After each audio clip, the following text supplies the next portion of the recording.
Bonjour mes petits gourmands et bienvenue chez Stan Pâtisse. Aujourd'hui c'est bientôt l'été, alors kiff total, on va réaliser une super tarte tropézienne. La tarte tropézienne, c'est l'histoire assez cocasse d'une recette de grand-mère polonaise qui a rencontré une star de cinéma française. Il dit qu'il voit pas le rapport.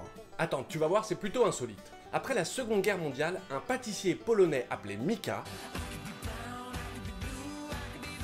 C'est pas lui du tout.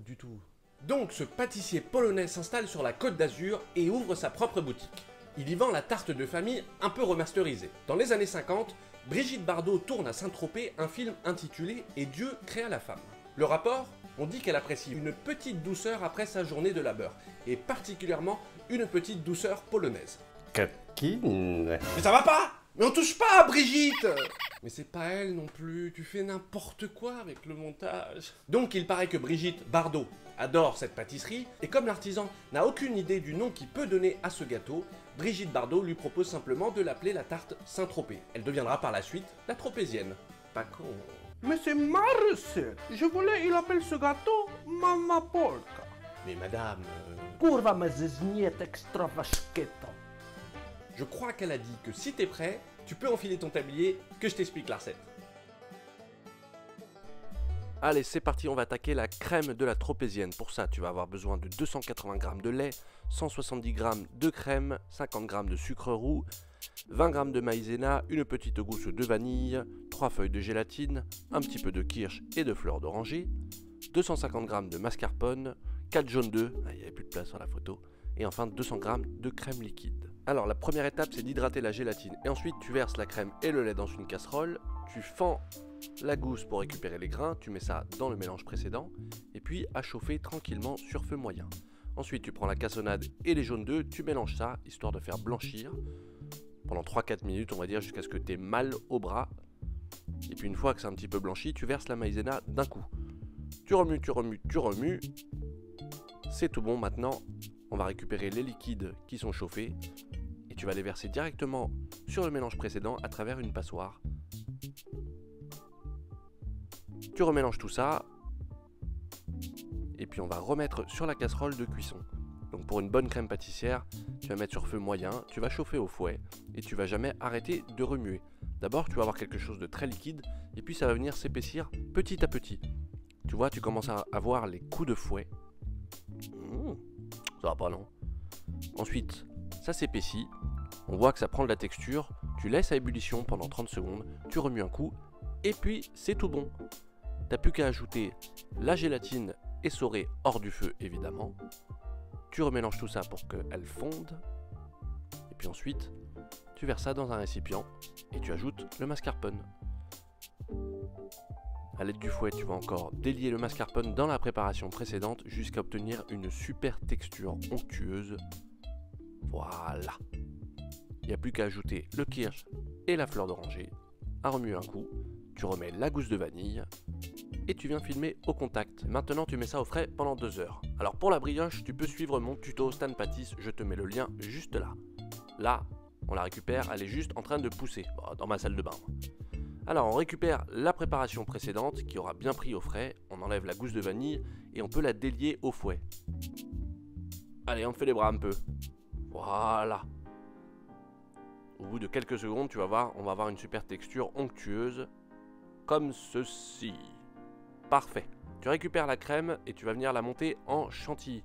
Comme d'hab, la chantilly, tu le sais, il faut que les ustensiles soient froids. Donc la crème, le bol et idéalement les fouets. Ça va te prendre quelques minutes pour que la crème soit montée. Comme là, on veut quelque chose de très onctueux, attention à ne pas trop monter la chantilly. Sinon, ça sera pas très agréable en bouche. Ensuite, tu peux mettre une partie de la chantilly dans la crème précédente.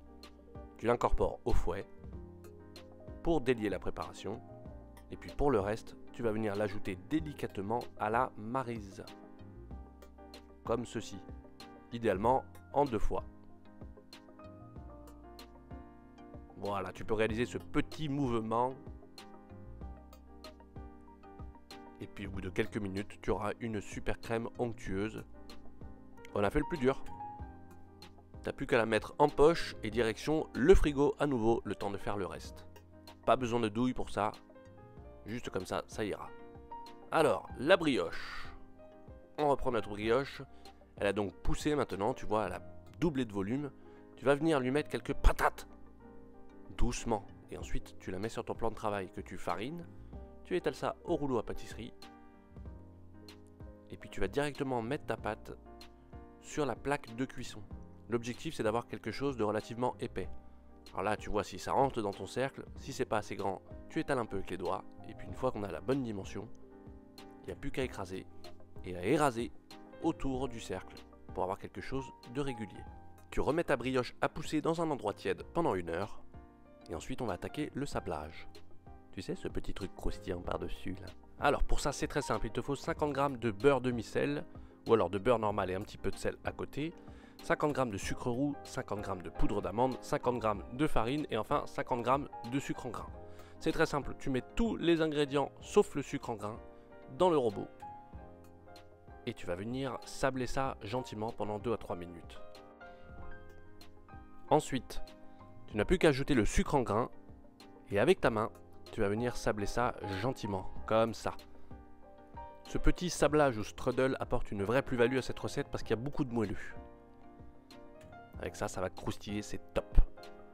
Maintenant, tu récupères ta brioche et tu vas venir la badigeonner avec un jaune d'œuf et un petit peu d'eau.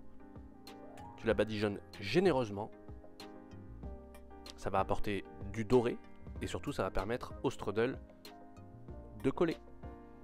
Et maintenant, ta brioche part au four à 180 degrés pendant 20 ou 25 minutes. Et pendant qu'elle cuit, on va préparer le sirop d'imbibage. Alors pour ce sirop, il te faut juste un peu de sirop de sucre de canne, de fleurs d'oranger et de kirsch. C'est très simple, tu as juste à mélanger les 3 ingrédients ensemble. Ta brioche est cuite, tu n'as plus qu'à découper au couteau-ci pour enlever les petits chapeaux. Petit chapeau pointu. C'est important que la brioche soit encore chaude quand tu vas imbiber parce que sinon le sirop aura beaucoup de mal à s'incorporer. Tu peux y aller assez généreusement, pas trop quand même, on ne fait pas un baba au rhum. Et ensuite, tu récupères ta crème sortie du frigo et tu viens la pocher généreusement comme ça. Alors, n'hésite pas comme moi à mettre un petit 2e étage pour apporter encore plus de générosité. Tu viens mettre le chapeau par-dessus, sur le tutu. Non mais ça va déjà, une fois c'était relou, tu arrêtes. Et puis voilà, c'est prêt.